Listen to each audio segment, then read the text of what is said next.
everyone, you are welcome to Doctor in the House, and I'm excited to be here with you. In fact, this is the first time we are seeing this year, so Happy New Year. So we've come back with energy, and of course, you know, in Doctor in the House, we get to talk about different conditions, how to take care of them, or even how to prevent them.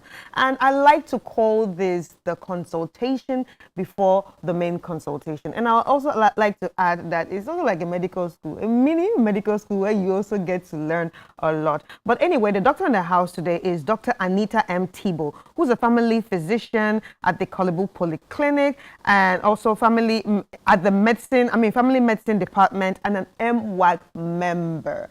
She was here earlier this week where we spoke about cervical cancer, and it's Cervical Cancer Awareness Month. So we're still going to be having this conversation. I remember that you are part of the show. The show is for you to also ask any questions that you have when it comes to the condition we're talking about. And since we're still in, Cervical Cancer Awareness Month, we're still talking about cervical cancer. And today we are focusing on vaccinations. And of course, with all the questions that you have.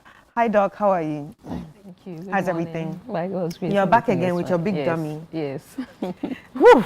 All right. Still on cervical cancer. Yes. Now, let's talk about the vaccines. Earlier, that was the day we had the conversation. We just brushed a bit on the vaccination. So today we're just going to dive in deep, let people understand who needs the vaccination, how it works, and what you can do after getting vaccinated.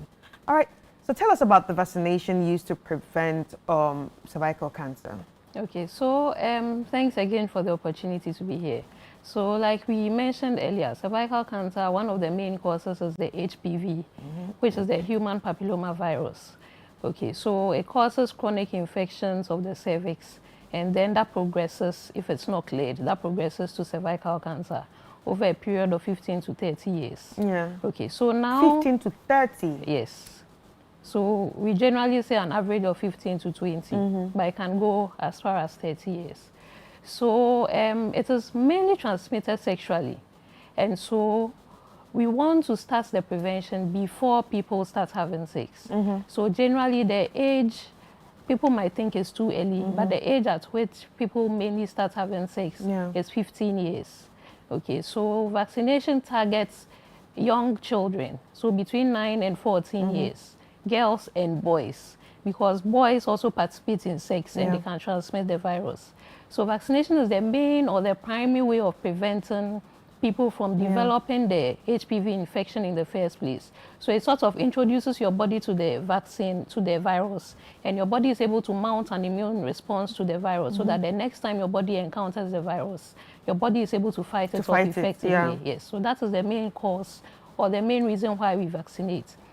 So when it comes to HPV vaccination, we have 3 different kinds. Okay, so the HPV virus has subtypes. Yes. Some of them cause different cancers. So oral cancers, anal cancers, genital warts, penile cancer as well. So that's for the men? So that's for the men.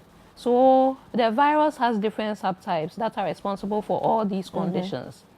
The main subtypes that are responsible for over 50 to 70% of cervical cancers are 16 and 18. And so those are the high-risk virus subtypes. Okay, so we have 3 different kinds of the vaccine. The one that is bivalent, so it targets 2 viruses. Then the one that is tetravalent or quadrivalent, which targets 4 viruses. Then the nonavalent, so that's the one that targets 9 viruses. Yes. So in Ghana, we have the 4 and the 9. And last year, we actually started having a mass vaccination of young girls. We haven't yet started vaccinating boys. We did a mass vaccination of young girls between 9 and 14 years, and it was the quadrivalent one that was used. So that covers the 16 and 18, which are the main causes of most of the cervical cancers that we have. Yeah. So in our vaccination schedule, 9 to 14 years are covered. So they are the primary targets because the assumption is they haven't started having sex, so they haven't been exposed to the virus. And so the body has a better chance of fighting against the virus. So I want to understand something. With the younger ones, they take 1 dose? Yes. Because we, the older ones, have to take 3 doses. So the younger ones, they do that 1 dose too. It's also 3 doses. Oh, so okay. the internationally accepted number of doses is 3 to get the very best coverage. But 1 dose has also been proven to be effective. Okay. And so our schedule in Ghana is to do at least 1 dose for all the young girls. If you have, so after the 9 to 14, the next group of girls or women that we are targeting is 15 to 26. So they also have access to the vaccine. So they can also go and get the vaccine. Unfortunately, for now, it's not free for that age group. That is, okay, yeah. So, but that is if they're still not having sex. If they are still not having sex, yes. But there is still some protection, even if you have started having sex, because you would still be exposed to the virus anyway. Yes. Yeah. So up to 45, actually up to 45, a woman can have access to the vaccine. Yeah. So after 14, if you have the money and can afford it, you can go and get the vaccine and get it done. All right. Yes. So for someone like me now who has a son, obviously I also want to protect him from any of this. Do you think it's advisable I just walk into any of the hospitals and give it to him too? Yes. Because obviously I know that, okay, probably he's not yet there yet. He's not yet sexually active. Yes. Maybe in his head, but not, not physically. I could just walk in and just give it to him. You can get it. Okay. Unfortunately, it's not free. Of course, because so I paid severely for my, Yes. So for boys 9 to 14 also, it's recommended for them to also get the vaccine. I think some facilities are actually providing it at a reduced cost, but I'm not very sure about that, yes. But it's available for boys as well. Right. So one of the worries that a lot of people have had is, you know, there are so many little voices coming from different places. Oh, the vaccination is not good for our girls. Oh, it's going to make them sterile. It's going to do this to them. It's population control. It's this and that. What are your thoughts on that? So we are not the only people who have been doing vaccinations.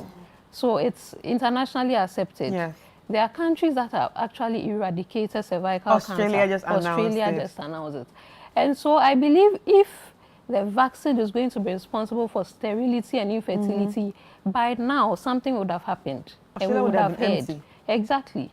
You see, and most of the time, before these things are rolled out, it has taken quite some time for them to actually observe the effects. Right. Okay, before even common drugs, paracetamol, all those drugs, it takes some time, they study, and even after they roll out the drug, they actually do market surveys to look at the side effects and all that. Yeah. So by the time a vaccine is announced, it has gone through some time of study, yes. And so we haven't heard so far that the vaccine is a cause of sterility.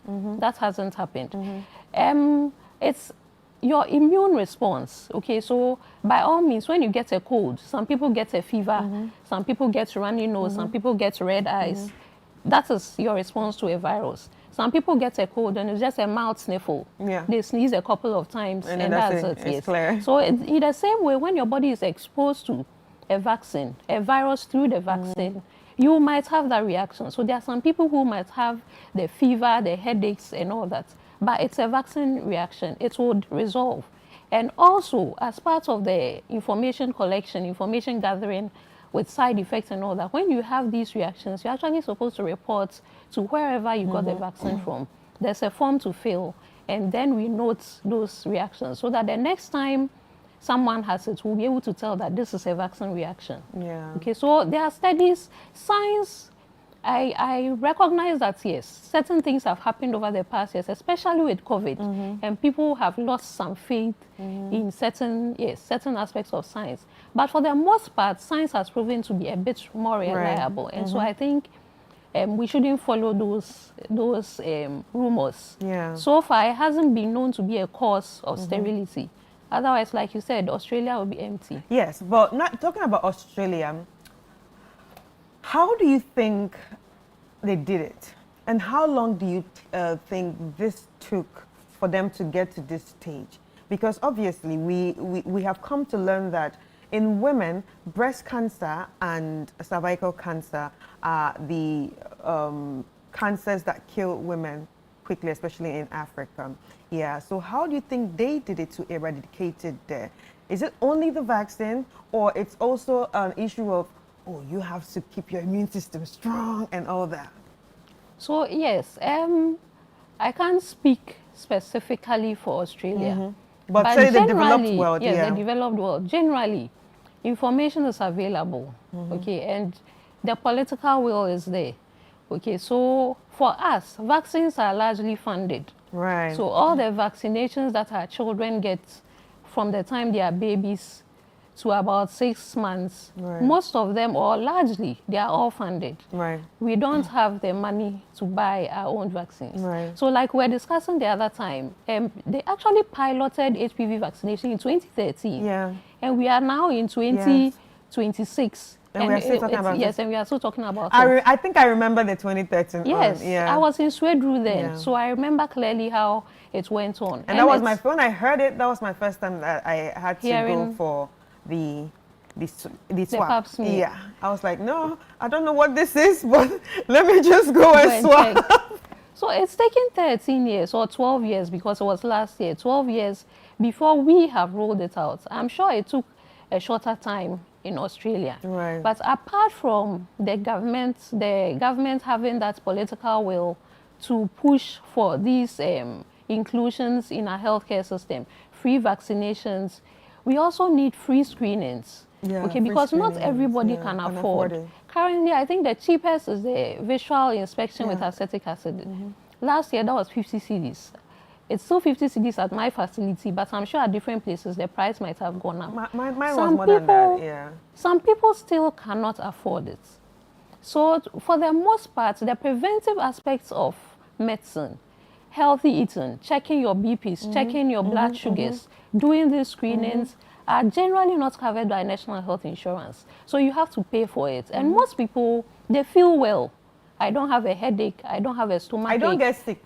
I don't get sick. Yeah. People come to the consulting room and they say, I haven't gone to hospital in 1 year. 1 year. And they are proud of Yeah. it. Exactly. So the preventive aspects, we don't really have a hold on it. And it's not part of our healthcare system to encourage people to do that. And Right. so it brings about those issues with early detection. Right. But So it should be. It yeah. should be a part of our healthcare system. Right. So we actually have 2 questions here, but before we get into that, I just want to go on this. Can we stop this here? I just want to look at this. So this is the normal cervix, right? Yes. This one, the first Yes. one. So the spreading cancer, when it gets to this stage, what can be done? So the normal cervix. So for most of us, this is what our we should cervix have. looks like. When you have the infection, you might get some redness, but it will clear up. It's just like a normal sore. It will clear up and then it's gone. Right. But with persistent infection, then you start getting the virus actually causing changes in the cells around the cervix. And then it might lead to the second picture. Yeah. So- So is this the one that you call the lesions? These are what we call the lesions. All right. So if you do a VIA at this stage, At this stage. the VIA will pick up certain things. Before it gets here, if you do a pap smear, your cervix might look normal, but when we do a pap smear, we take it to the lab, we might actually find changes within the cells. If you have a co-testing, that's when they do the pap smear, they actually do a DNA testing on the cells that they find. Yeah. Your cervix might look normal, but we might find HPV DNA. Yeah. Yes. So so the core testing and the pap smear will catch it when the cervix is looking normal. VIA gets to this stage before you actually have lesions being florid. You will see an actual tumor, an actual sore. So VIA with the might pick it acetic, up. can you see this one with the acetic? Acetic, Yeah. before you get that yellow spreading cancer. Yes. Yeah. So they bathe their cervix with vinegar. Vinegar. And where there are patches, we find white patches around the cervix. Yes. So those patches, we call them aceto-white lesions. Some of them might be lesions that are caused by By that, HPV. yeah. So at that stage, you can actually do electrocautery. So we can actually Freeze it? freeze it, we can burn it. And it's a simple procedure that can be done in a single yeah, day yeah. in the office, and that's you it. go home. That's it. Then you can get to the tumors actually presenting. So those ones, when we do a normal cervical examination, a pelvic examination, it. we can see it. By then, it's actually gone quite a bit far.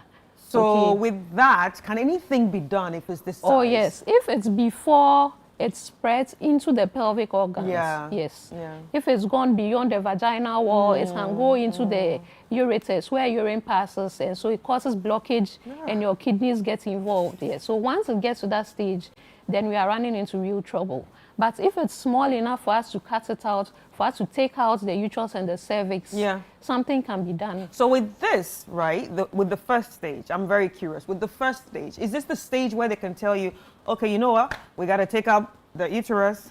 This is the stage where they can say everything has to go out? Yes. Yes, they can tell you that. So that means you're going to surgery. You are going into surgery. Everything coming out. Everything is taken out. Ooh. You might have some radiotherapy also given to you. Yes. All right. Thank you so much. I don't even want to get here because No. because we don't want anyone we don't want to get here because yes. this is already them saying, okay, we have to just prepare you to be, you know, going to a better place. Well, anyway, so we have a question here, still on this issue. So please ask the doctor whether the cancer can return even after cleared. So now this is why I asked this question. So with the one that you said, if they see the lesions, right, with the acidic, and they do the the cryotherapy or electrical and yes. the electro whatever, can it come back? Yes, cancer can always come back. Yes, cancer can always come back. So even that is why even when you do your screening today and you are cleared, in the next 3 or 5 years, depending on what screening you did, you have to go back for screening. And that's why also when you get the vaccine, you still have to continue screening. Cancer can always come back. So that is to tell you the vaccine is not it's not a wall. It's not a wall. Yeah. It reduces your risk, Okay. but your risk will never go down to 0. Hey, after all the money we've spent. All right, so that question was from Thomas in Kumasi. Thomas, I'm sure you already heard. Yes, the cancer can actually come back, so it's best to always protect yourself.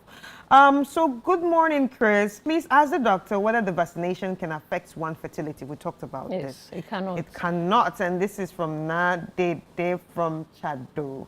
It actually can't. Good morning, doctor in the house. My name is Aisha Tu from Kasua. Please ask the doctor the very we didn't watch last week. We didn't watch this week, so that's why you asked. The very visible signs and symptoms of cervical cancer. Okay, so before, so like I mentioned earlier, you have about 15 to 30 years to develop cancer. Before then, you can develop the infection. And the infection, if you get a sexually transmitted infection, you might as well assume that you have had HPV because it's one of the sexually transmitted infections. So the signs of sexually transmitted infections for women, a vaginal discharge, which is not your usual. So it might be more frequent, it might be a lot, or the smell might be very off, the color might change. You might have bleeding after sex or during sex. You might have pain during sex. So those are the common symptoms in women. If it starts spreading and goes into the cancer realm, then you might have problems with urination, problems with defecation because the cancer has spread into the organs that are in the pelvis. For men, sexually transmitted infections usually present with a discharge from the penis or painful urination. So if you have any of those things, just assume you have a sexually transmitted infection and go and get it treated. Yeah. Yes. All right, so we have another one here. Good morning, Chris. Hey! He said, hey! Please ask the doctor whether having a smelly urine is a sign of cervical cancer. And this is Hadassah from Oyarifa. So smelly urine can have different causes. It can even be from what you have eaten. Yes. Especially or garlic. Some medications, yes. People that eat garlic raw yes. have So very you can smelly have all urine. those things. So it doesn't necessarily mean you have cervical cancer, but importantly, for both women and men, it can mean you have a urine tract infection. UTI? Yes, a UTI, and so you need to go and get it checked. Wow, this is my first time hearing that. UTI Yes, actually can yes, also you can stink. have, yes, you can have smelly urine. Wow. I don't even know what to say at this point because this is very important that we, know. And I really appreciate the fact that we are talking about it. But when we talk about cervical cancer in Ghana, where are we? So it's... Has it reduced compared to what it used to be? Unfortunately, we don't have Data. we don't have that data. So it is still the second most frequent cancer in women, and it is still the second most frequent cause of cancer deaths in women.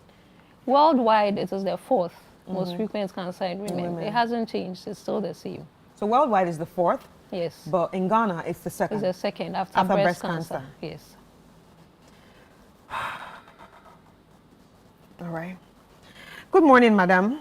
Please kindly ask the doctor if you have an immature cervix, what will be the cause? I don't know what that means. But I'm not sure. Maybe it's a doctor language. I'm not sure what she means by an immature cervix. So one of